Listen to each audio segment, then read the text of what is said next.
What is up, everybody? Welcome back to the next book review. This week is Can't Hurt Me by David Goggins.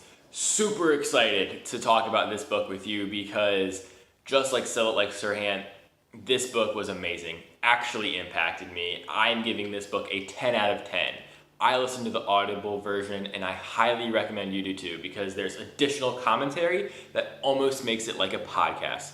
And so to dive into this book real fast, David's childhood, if you thought of the worst childhood imaginable, that's his. He had physically and emotionally abusive father.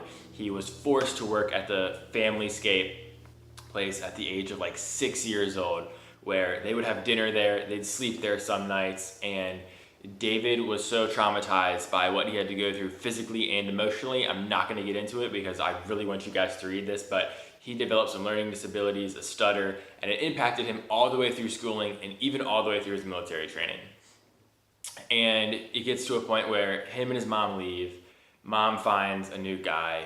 They get engaged. Something traumatizing happens. Again, you guys got to read it, so I'm going to leave that out. I'm really going to try not to spoil too much in this book review because it is a 10 out of 10. And so David goes through school, deals with racism in school from fellow students and just even the parents of students that he's with, and gets to a point where the one traumatizing thing that I heard, and being somebody who's gone through schooling, when David was in school on the bus, one day he sat kind of on the right side near a tire, and a mom was dropping her son off at school. The 6-year-old got out of the car and started to run into the school, and the child ran out in front of the bus, and the bus ran the kid over.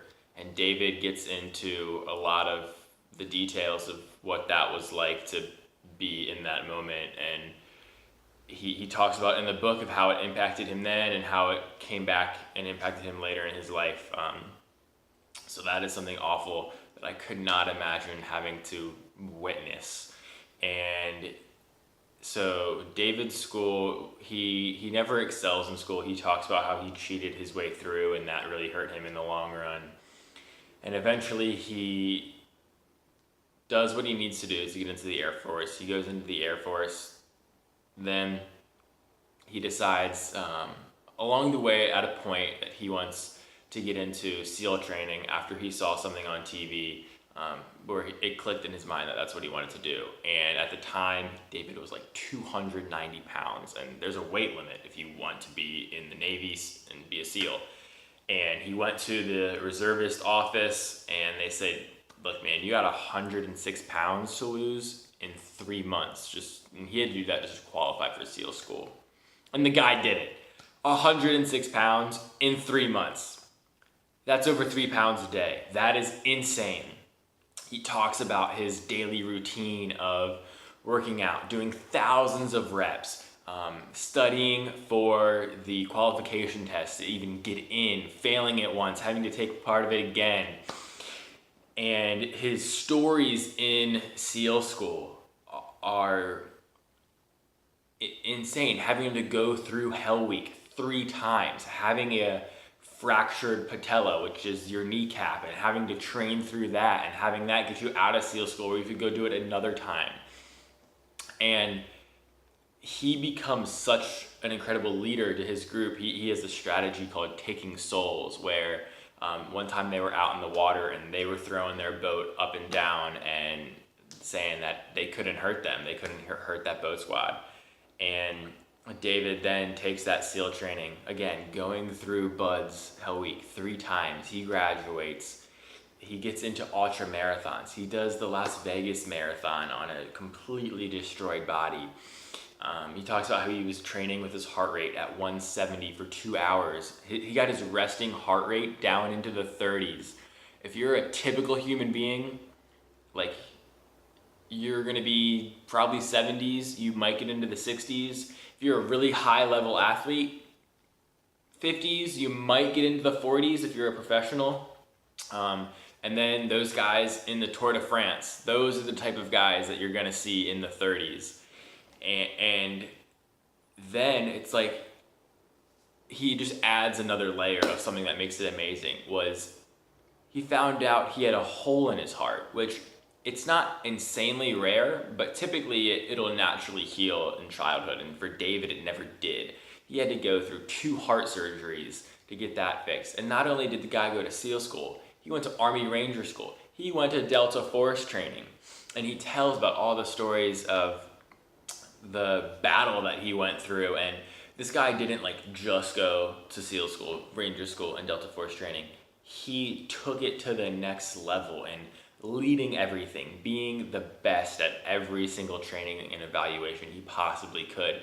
Then he talked about he decided to do an ultramarathon, did 100 miles, didn't really train for it, but he does so much to talk about mindset and how it's a common thing now that the military and other books, like Jocko Willink's book, talk about we're only at 40% of our potential.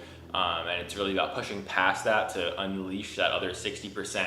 And this is without a doubt a book that will teach you to get beyond the physical limitations that you think you have for yourself. Because our body is capable of so much more than what our mind tells us. I have a track and field background. There's even a saying in track and field that what's going to win the race is really what's in between your ears, and that's your brain being able to have the mindset to push through the pain.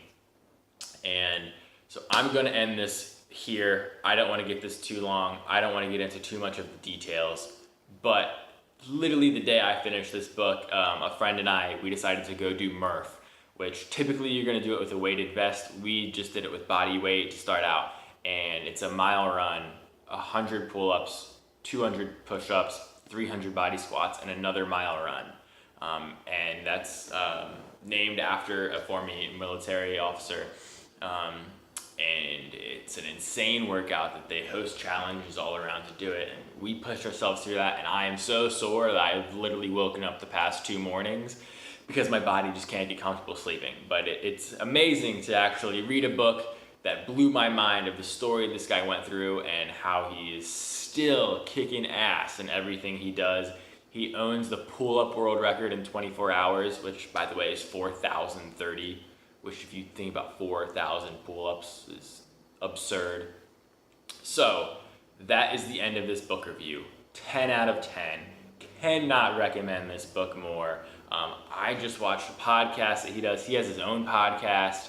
Highly recommend you to look into him, follow him on Instagram. He will get you not just motivated to want to do more, but he'll actually show you how to unlock your mindset and push past the barriers that you've consciously or unconsciously created for yourself. So thanks for tuning in.